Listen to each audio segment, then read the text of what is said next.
मी अमोल बाळू सोनवणे मी त्यांना सांगायला गेलो का आम्हाला टोल नाका कुठंच लागला नाही।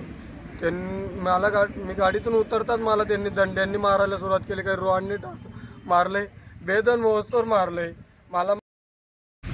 मी दीपक गोकुळ शेवाळे, वडगाव तालुका मालेगाव जिल्हा नाशिक। तर आम्ही काल पंढरपूरला आलो होतो, रात्री दर्शन झालं आमचं। सकाळी दर्शन घेऊन आम्ही इथून पंढरपूरहून कोल्हापूरला महालक्ष्मीच्या दर्शनाला जात होतो।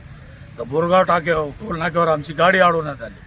टोल नाक्यावाल्यांना आम्ही रिक्वेस्ट केली की बुवा ते म्हणे टोल नाका द्या। आम्ही बोललो त्यांना की बुवा आम्ही वारीवाले, पंढरपूर वारीवाले, आम्हाला कुठंच टोल नाका लागला नाही म्हणे। ते म्हणे आम्हाला कार्ड द्या म्हणे, पास द्या। म्हटलं पास तर कुठं लागला नाही सर, कोणी विचारला पण नाही।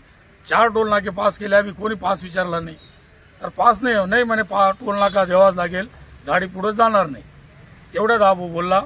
तर म्हणे सर म्हणे कुठंच लागला नाही टोल नाका, तुम्ही पण घेऊ नका। त्यांनी आरेरवी चालू केली।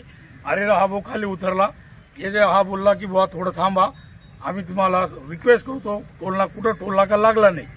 तर लगेच त्यांनी याला जो मारायला सुरुवात केली, इतकी भयानक मारझोड केली, जवळजवळ 10-12 जणांनी इतकं मारलं त्याला, डायरेक्ट मारून टाकायच्या प्लॅन मध्ये होते सर त्यांना। याला मारून आम्ही रिक्वेस्ट करत होतो, त्यांच्या पाया पडत होतो, मी ते अक्षरशः त्याचा पाया पडला डायरेक्ट। बरं हे पोलीस स्टेशन हे साहेब आले, यांनी रिक्वेस्ट केली, यांचं कार्ड, यांना सुद्धा पोलिसांना सुद्धा मारझोड करायला सुरुवात केली होती त्यांच्यावर सुद्धा। त्यांनी कार्ड दाखवलं तेव्हा ते कुठंतरी थांबलं गंमत। तुम्हाला कशाने मारहाण केली? मारहाण त्यांच्याकडे दंडे आहेत साहेब, पोलीस जसे पोलीस स्टेशनात दंडे आहेत का, काठ्या, त्या काट्यांनी मारहाण केली। मधून रॉड आणल्या, खुर्च्या पण आणल्या, जवळजवळ 10 ते 12 जण होते।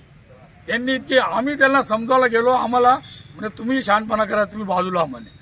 म्हणजे एक गेला काय, एक गेला की एक पाठीवर अक्षरशः, तुम्ही त्याचा व्हिडिओ काढा, त्याचं पाहून घ्या सर। बघा ही परिस्थिती पहा सर, ही परिस्थिती पहा। मारायचा प्लॅन होता ना, एक हात फ्रॅक्चर झालाय सर, त्यांचा हात सुद्धा फ्रॅक्चर आहे, पाहून घ्या तुम्ही। तर आम्ही काय करायचं सांगा सर तुम्ही?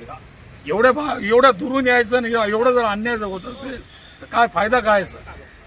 आम्ही पुढील कारवाई फार मोठी करणार आहे, हे प्रकरण थांबणार नाही। याच्यावर तुम्ही स्थानिक पोलीस स्टेशननी कारवाई केली नाही तर आम्ही आमचे पालकमंत्री दादासाहेब भुसे यांना रिक्वेस्ट करून थेट डायरेक्ट मंत्रालयापर्यंत, एकनाथ शिंदे साहेबांपर्यंत ही तक्रार जाणार आहे। आम्ही